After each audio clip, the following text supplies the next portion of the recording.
Alright, we are back, and you may be wondering where we're at. Yes, we're in a creepy dungeon right now, and we have a couple of things that we're going to do. A, we're going to talk about kicking up the handstand. We've done this before.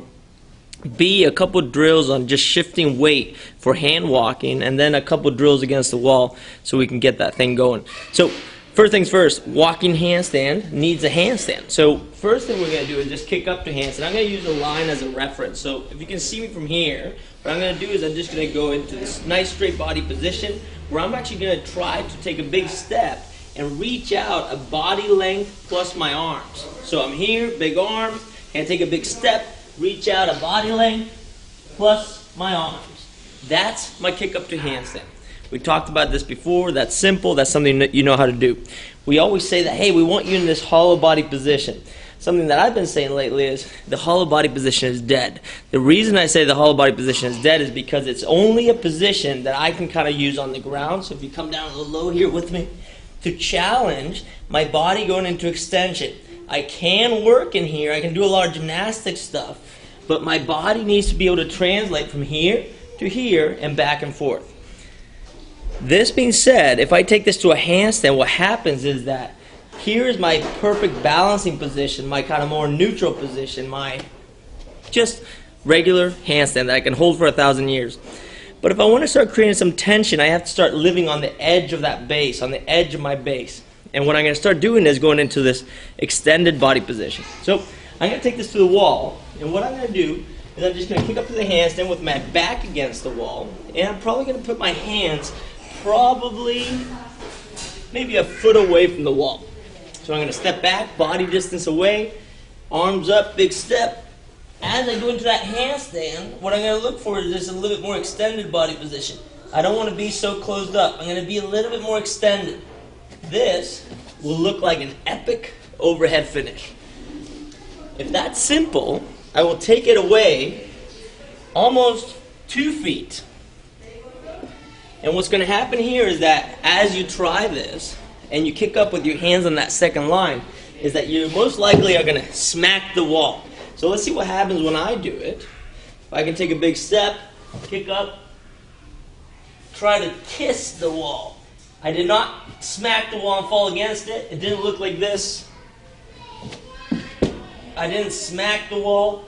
I actually kissed the wall.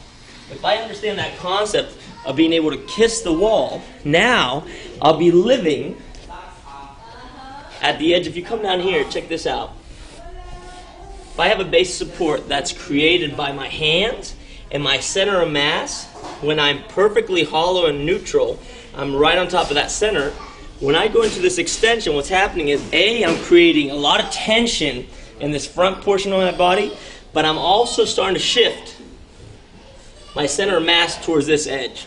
And that shift towards the edge is me starting to fall, me starting to take it into walking handstand. So once you get the concept of kicking up to the wall with your hands maybe 2 feet away from it, and you can kiss the wall and finish in a globally extended body position, then we can take a little risk and then start walking. So before we even walk, what we're going to do is we're going to come over to this box. We're going to talk about shifting hand placement or shifting weight in your handstand. I'm just going to take this sideways. So if you watch me from the side, I'm just going to go into a little partial handstand here where my hands are just under my shoulders, my head is neutral, and all I'm going to do is shift my hips side to side. You probably can't see me from there. So if I go over here, you can see me side to side, shoulders.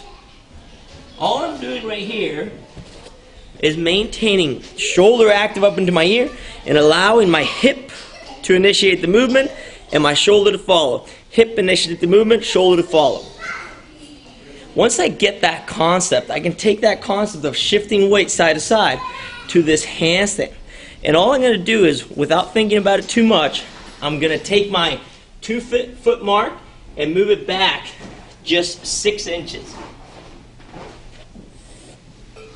What's going to happen here is I'm going to kick up to that mark 6 inches away from my 2 feet mark, and when I find my imaginary wall, where the wall was before, which was the end range of that extension, I'm going to take a little step and I'm going to find the wall. So I go back to my starting, arms up, big step.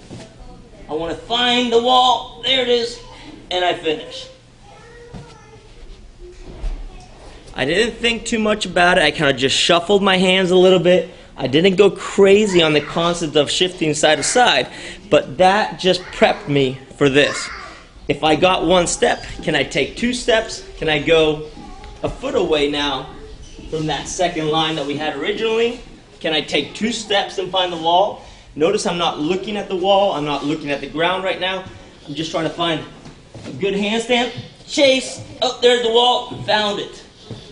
And now what I can do is I can start moving myself back until I get a long handstand walk where I'm in a constant falling state. I'm falling. Okay, there's the wall. I found it. And that's how we want to work. So, kick up to handstand. You have that. Can you kick up to handstand? Find extension. Can you put a line a little further away from the wall? Find extension. Kiss the wall. Start doing a little shifting hand drill. Move the line back, start finding the wall, and that's how you're going to start. So that's step number 1. We'll come to step 2 in a second.